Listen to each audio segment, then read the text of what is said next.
আমার সকল শ্রোতা বন্ধুদের শ্রেণীমতো প্রণাম ও ভালোবাসা জানিয়ে শুরু করছি আজকের গল্প পাঠ। আমার আজকের গল্প অতিথি, কলমে সত্যজিৎ রায়। শুনতে থাকুন। মন্টু কদিন থেকেই শুনেছে তার মা বাবার মধ্যে কথা হচ্ছে দাদুকে নিয়ে। মন্টুর ছোট দাদু, মার ছোট মামা। দাদুর চিঠিটা যখন আসে তখন মন্টু বাড়ি ছিল। মা চিঠি পড়ে প্রথমে আপন মনে বললেন, বোঝে ব্যাপার। তারপর বাবাকে ডেকে বললেন, ওগো শুনছো? বাবা বারান্দায় বসে মুচির জুতো মেরামত করা দেখছিলেন। মুখ না তুলেই বললেন, বলো। মা চিঠি হাতে বেরিয়ে এসে বললেন, মামা আসছেন। মামা? আমার ছোট মামা গো। বাবার ঘাড় ঘুরে ভুরু কপালে উঠে গেল। বলো কি, তিনি বেঁচে আছেন? এই তো চিঠি। মামার যে চিঠি লেখার মতো বিদ্যে আছে সেটাই তো জানতাম না। বাবা আরাম কেদারার হাতল থেকে চশমাটা তুলে পরে নিয়ে মার দিকে হাত বাড়িয়ে দিলেন। কই দেখি। এক পাতার চিঠিটা পড়ে বাবাও বললেন, বোঝো। মা ততক্ষণে মোড়ায় বসে পড়েছেন। একটা খটকা লেগেছে দুজনেরই, সেটা বেশ বুঝতে পারছে মন্টু। বাবাই প্রশ্নটা করলেন, আমাদের ঠিকানা পেলেন কোথায় বলো তো? আর ওর ভাগ্নির সঙ্গে যে সুরেশ বোস বলে একজনের বিয়ে হয়েছে আর তারা যে এই মামুদপুরে থাকে সেটাই বা জানলেন কি করে? মা একটুক্ষণ ভুরু কুচকে থেকে বললেন, সেতল মামা আছেন তো, তার কাছেই জেনেছেন হয়তো। সেতল মামা? আহ, তোমার আবার কিছু মনে থাকে না। মামাদের পড়শি ছিলেন নীলকণ্ঠপুরে। কত যাতায়াত ছিল আমাদের বাড়িতে, তুমিও তো দেখেছ। বাজি ফেলে 56টা রাজভোগ খেলেন আমাদের বিয়েতে। সেই নিয়ে কত হাসাহাসি। ও হ্যাঁ হ্যাঁ, ছোট মামার সঙ্গে তো খুব মিতালি ছিল। গোড়ার দিকে মামা যে চিঠি দিতেন সে তো শুনেছি সেতল মামাকেই। এ বাড়িতেও তো এসেছেন না শীতলবাবু? বা আসেননি, রানুর বিয়েতেই তো এলেন। ঠিক ঠিক, কিন্তু তোমার ছোট মামা তো শুনেছিলাম সন্ন্যাসী হয়ে গেছেন। তাই তো জানতাম, তিনি আবার হঠাৎ আমার এখানে আসছেন কেন সেটা তো বুঝলাম না। বাবা একটু ভেবে বললেন, অবশ্যই আসতেই যদি হয়তো তোমার কাছে ছাড়া আর কার কাছে আসবেন বলো? তোমার বাপ মা, বড় মামা বড় মামি সব বড়লোকে। বড় মামার ছেলে কানাডা, মেয়ে সিঙ্গাপুর। তুমি ছাড়া আর কে আছে? তা তো বুঝলাম, কিন্তু যে লোকটাকে প্রায় চোখেই দেখিনি তাকে মামা বলে চিনব কী করে? মামা যখন বাড়ি ছেড়ে চলে যান তখন আমার বয়স 2 বছর, আর ওনার 16 কি 17। ওর ছবি একখানা আছে না তোমার সেই পুরনো অ্যালবামে? তোমার যা কথা, সে চেহারা আর এখনকার চেহারা। তখন মামার বয়স 15 আর এখন 60। ঘর তো একখানা বাড়তি আছে, বিনুর ঘর, কিন্তু কি খায় কি খায় না কিছুই জানা নেই। খাবে আবার কি? আমরা যা খাবো তাই খাবে। আমরা যা খাবো মানে কি? যদি সাধু হয়ে থাকে তাহলে তো নিরামিষ খাবে, সে তো আরও ঝক্কি। 5 রকম পদের কমে হবে না তার। চিঠির ভাষা দেখে তো সাধু বলে মনে হয় না। দিব্যি আমাদেরই মতো লেখা। ইংরেজিতে তারিখ লিখেছে, ইংরেজি কথা ব্যবহার করেছে। এই তো আননেসেসারি। নিজের ঠিকানা তো দেয়নি। তা দেয়নি, আর সোমবারে আসছেন বলে লিখেছেন। মা বাবা দুজনেই খুব ভাবনায় পড়েছেন বলে মনে হলো মন্টুর। সত্যি, যে মামাকে কেউ কোনো দিন চোখেই দেখেনি তাকে তো মামা বলে মনে করাই মুশকিল। মন্টু এই দাদুর কথা বড়জোর 1বার কি 2বার শুনেছে। স্কুলে পড়া শেষ হবার আগেই দাদু বাড়ি ছেড়ে চলে যায়। তারপর এই 45 বছরের গোড়ার কয়েকটা বছরের পর আর কোনো খবর পাওয়া যায়নি। মা বলতেন তিনি নিশ্চয় মরে গেছেন। মন্টুর 2-1বার মনে হয়েছে দাদু যদি হঠাৎ একদিন ফিরে আসেন তাহলে বেশ হয়, কিন্তু তারপরই মনে হয়েছে সেরকম কেবল গল্পেই শোনা যায়। তাও গল্পে ঘর পালানো লোক অনেক দিন পরে ফিরে এলে তাকে চেনবার লোক থাকে, এখানে তাও নেই। দাদু এলো কি দাদু সেজে অন্য লোক এলো তাও বলার জো নেই। দাদু অবশ্যই লিখেছেন, বেশি দিন থাকবে না, দিন 10। বাংলাদেশের ছোট্ট মফস্বল শহরেই দাদুর ছেলেবেলা কেটেছে। সেই বাংলাদেশ দেখার ইচ্ছে হয়েছে দাদুর। নিজের দেশ নীলকণ্ঠপুরে তো যাওয়া যায় না, কারণ এখন আর সেখানে কেউ নেই। তাই মামুদপুরেই আসতে চান। তাও এখানে একজন ভাগ্নি আছে তো। মন্টুর বাবা এখানে ওকালতি করেন। মন্টুর দিদির বিয়ে হয়ে গেছে, সে থাকে রিসরায়। দাদা কানপুরে হোস্টেলে থেকে পড়ে আইআইটিতে। রবিবারের মধ্যেই মা সব ব্যবস্থা করে ফেললেন। দোতলার পশ্চিমের ঘরের খাটে নতুন বিছানার চাদর, বালিশের ওয়ার, দাদুর জন্য সাবান, তোয়ালে, গামছা সবই এসে গেল। ট্রেন আসবে সকালে। দাদু নিজেই সুরেশ বোসের বাড়ি কোথায় জিজ্ঞেস করে সাইকেল রিক্সা নিয়ে চলে আসবেন। তারপর যা থাকে কপালে। বাবা আজই সকালে বলেছেন, মামা হোক আর না হোক, লোকটা যদি সভ্য ভব্য মিশুকে হয় তাহলে একরকম চলে যাবে, না হলে এই 10টা দিন হজ্জুতের এক শেষ। ভাল লাগে না বাপু, বললেন মা। সাপ না ব্যাং না বিচ্ছু কিচ্ছু জানা নেই, এখন সামলানোও ঝক্কি। ঠিকানাও দিল না লোকটা, তাহলে না হয় কোনো একটা ছুতোই না করে দেওয়া যেত। এ যেন একেবারে পণ করে ঘাড়ে এসে চাপা। মন্টুর মনের ভাব কিন্তু অন্যরকম। তাদের বাড়িতে অনেক দিন কেউ এসে থাকেনি। এখন তার গ্রীষ্মের ছুটি, সারাটা দিন সে বাড়িতেই থাকে। খেলার সাথীর অভাব নেই। সিধু, অনিশ, রথিন, ছোটকা, কিন্তু বাড়িতে একজন বাড়তি লোকের মজাটাই আলাদা। সারাক্ষণ শুধু মা আর বাবাকে দেখতে কি ভালো লাগে। আর দাদু কি দাদু নয়, মজাটাও কি কম। এ যেন একটা রহস্য অ্যাডভেঞ্চার। যদি দাদু না হয়, যদি কোনো বদমতলবে দুষ্টু লোক আসে, আর সেটা যদি মন্টু ধরে দিতে পারে, তাহলে দারুণ ব্যাপার হবে। সোমবার সকাল 10:30 থেকে সদর দরজার বাইরে ঘোরাঘুরি করার পর 11:15টার সময় মন্টু দেখল একটা সাইকেল রিক্সা আসছে তাদের বাড়ির দিকে। গাড়িতে একজন লোক, তার হাতে একটা মিষ্টির হাঁড়ি আর পায়ের কাছে একটা চামড়ার সুটকেস। লোকটা সুটকেসের ওপর একটা পা তুলে দিয়েছে। ইনি সাধু নন, অন্তত সাধুর মতো পোশাক পরেন না। ধুতি পাঞ্জাবিও নয়, প্যান্ট শার্ট। মা বলেছিলেন বয়স 60-এর উপর, কিন্তু বেশি বুড়িয়ে যাননি। মাথার চুলও বেশি পাকেনি। চোখে চশমা আছে, তবে পাওয়ার খুব বেশি নয়।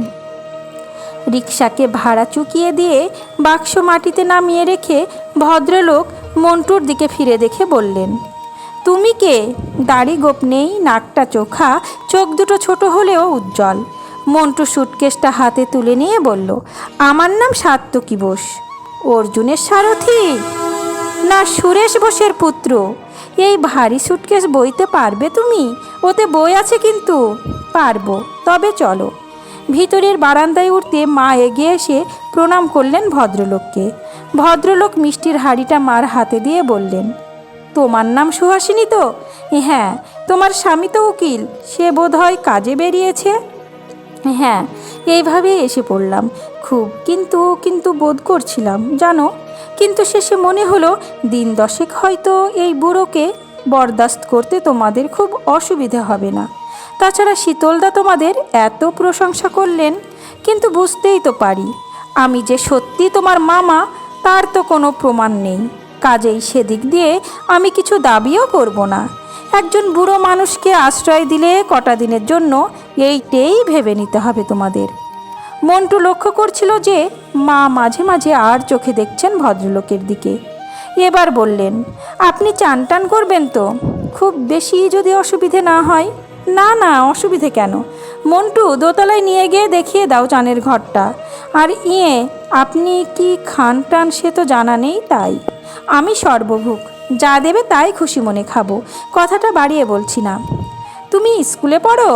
দোতলায় উঠতে উঠতে ভদ্রলোক জিজ্ঞেস করলেন মন্টুকে। হ্যাঁ, Satyabhama high school, class 7। Montu একটা কথা না জিজ্ঞেস করে পারল না। আপনি বুঝি সাধু নন? সাধু? মা বলছিলেন আপনি সাধু হয়ে গেছেন। ও হো, সাধু টাধু তো অনেক কালের কথা ভাই। যখন প্রথম বাড়ি থেকে বেরোই তখন গেলাম হরিদ্বার।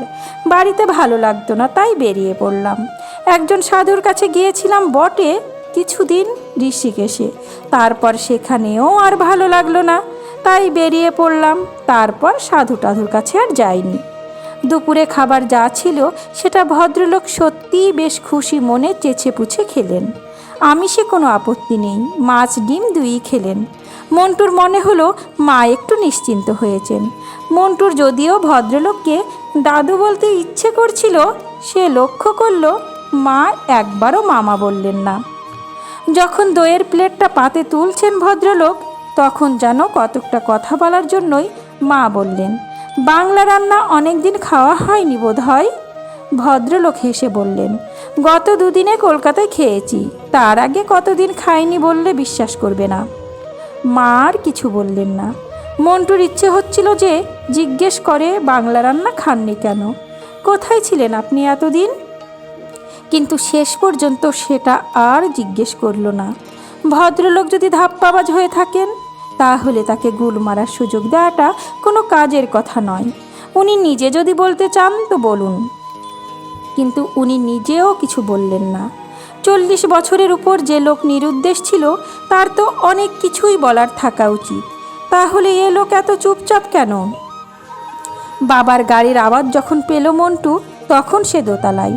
সে দেখেছে ভদ্রলোক তখন হাতে একটা বই নিয়ে বিছানায় শুয়ে বিশ্রাম করছেন। তার আগে মন্টু আধ ঘন্টা কাটিয়েছেন ভদ্রলোকের সঙ্গে। সে ঘরের বাইরে ঘুরঘুর করছে দেখে ভদ্রলোক নিজেই তাকে ডাকেন, ওহে অর্জুনের সারথি। মন্টু গিয়ে ঢোকে ভদ্রলোকের ঘরে।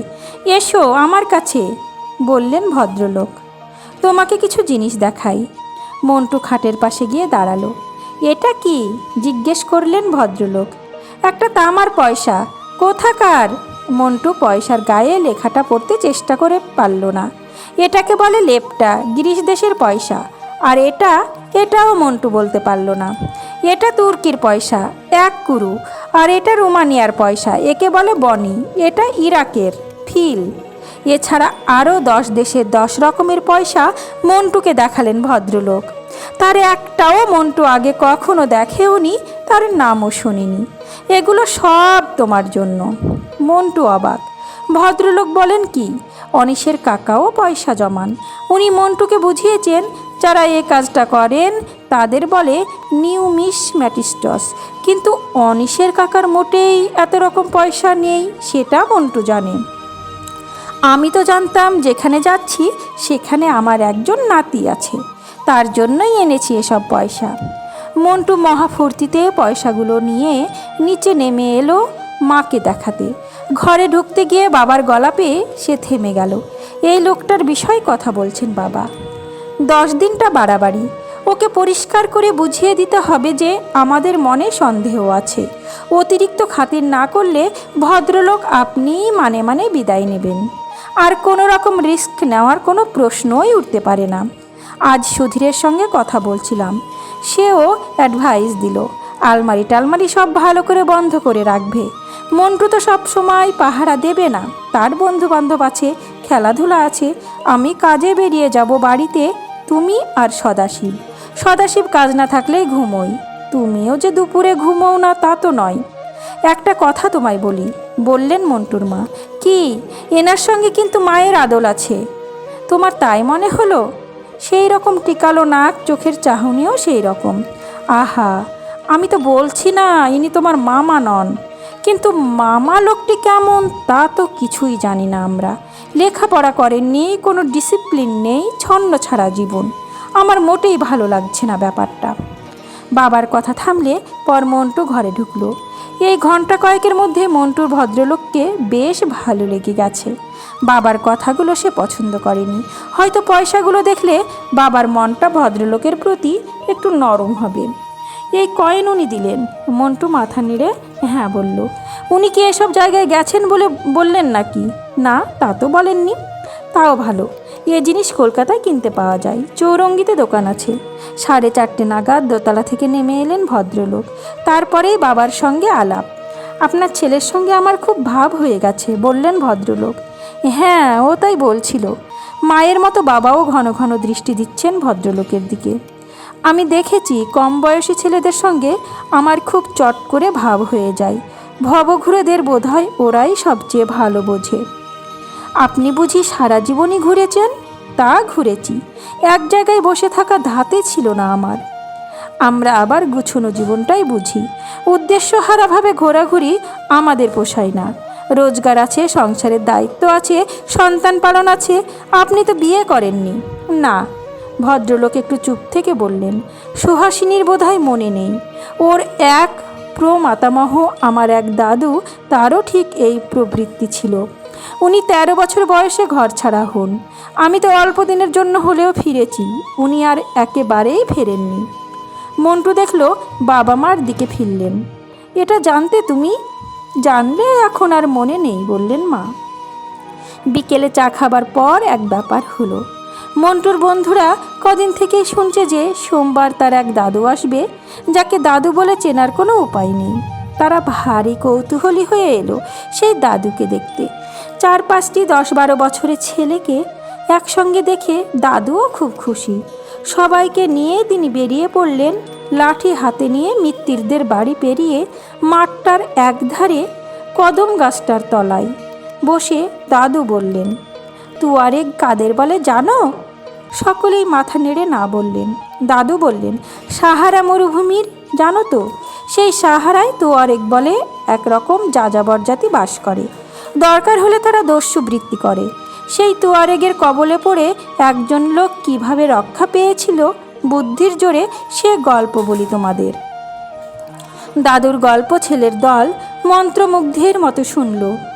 মন্টু পরে মাকে বলেছিল, এমন গল্প ঠিক মনে হয় সব কিছু চোখের সামনে দেখছি। বাবা কাছেই ছিলেন, বললেন, গল্পের বই পড়ার বাতে কাছে বুঝি ভদ্রলোকের? কোনো এক ইংরেজি পত্রিকায় এ ধরনের একটা গল্প পড়েছি বলে মনে হচ্ছে। মন্টু বলেছিল ভদ্রলোকের সুটকেসে বই আছে, সেটা সে জানে, তবে গল্পের বই কিনা জানে না। 3 দিন 3 রাত চলে গেল এইভাবে। বাড়ির কোনো কিছু চুরি হলো না। ভদ্রলোক কোনো উৎপাত করলেন না। যা দেওয়া হলো তাই তৃপ্তি করে খেলেন। কোনো বাড়তি আবদার করলেন না, কোনো বিষয়ে অভিযোগ করলেন না। এ কদিনে বাবার বেশ কয়েকজন উকিল বন্ধু এসেছে মন্টুদের বাড়িতে। এমনিতেই বেশি আসে টাসে না। মন্টু জানে তারা এই দাদু কি দাদু নয়, বুড়োকেই দেখতে এসেছে।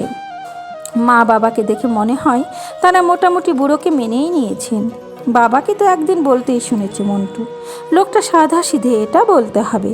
বেশি গায়ে পড়ার চেয়ে এই ভালো। তবে এরকম মানুষের বেঁচে থেকে কী লাভ জানি না। আসলে বাড়ি ছেড়ে পালানোর মানে বোঝো তো, দায়িত্ব এড়ানো। এরা পরাশ্রয়ী জীব, সারা জীবটাই হয়তো ওর ঘাড়ে ভর করে কাটিয়েছে। মন্টু একবার ছোট দাদু বলে ডেকে ফেলেছিল ভদ্রলোককে। তাতে তিনি শুধু মৃদু হেসে তার দিকে চেয়েছিলেন, কিছু বলেননি। মা কিন্তু মামা বলে ডাকেননি একবারও।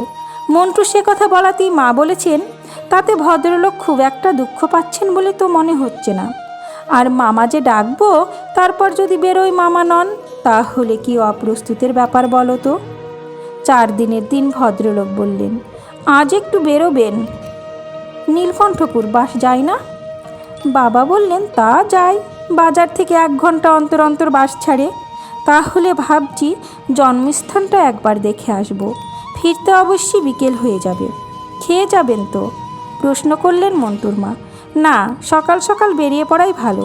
ওখানেই হোটেলে কোথাও খেয়ে নেব, ওর জন্য চিন্তা করো না। 9টার মধ্যে ভদ্রলোক বেরিয়ে পড়লেন।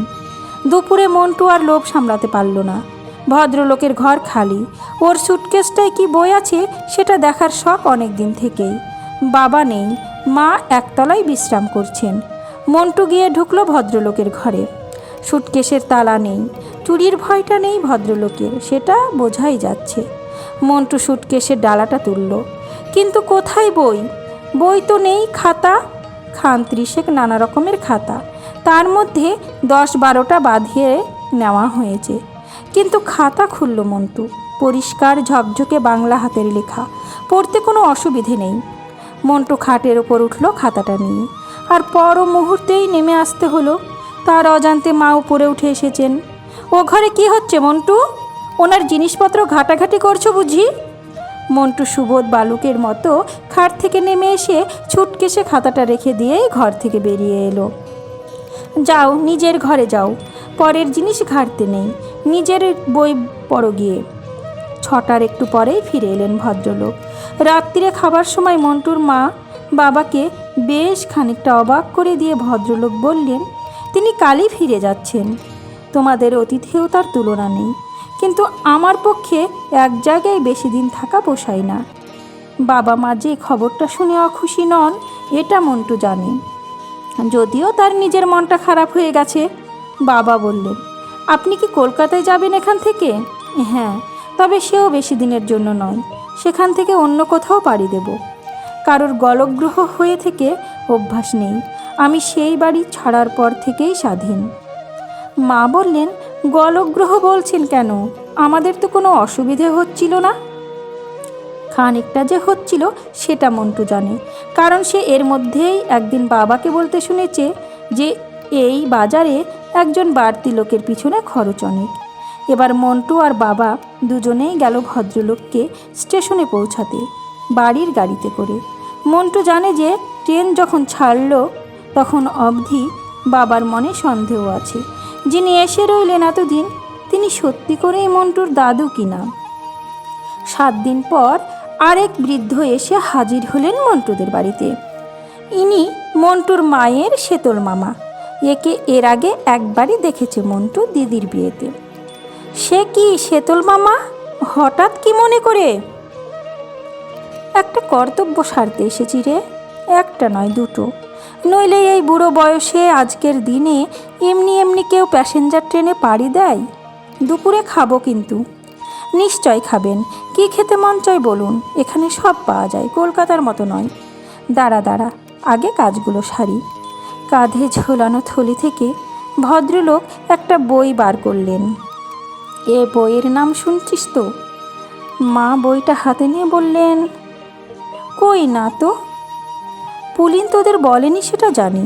পুলিন তোর ছোট মামা, যে লোক কাটিয়ে গেল এখানে 5টা দিন, তার নামটাও জানিস নি? এ তারই লেখা বই। তার বই? তোরা কোন রাজ্যে থাকিস? সেদিন কাগজেও তো নাম বেরিয়েছে। এমন আত্মজীবনী বাংলা সাহিত্যে কটা আছে, কিন্তু এই নাম তো ছদ্মনাম। সারা পৃথিবী ঘুরেছে 40 বছর ধরে, অথচ এতটুকু দম্ভ নেই। সারা পৃথিবী? পুলিন রায়ের মতো অত বড় ভূপর্যটক ভারতবর্ষে আর হয়নি।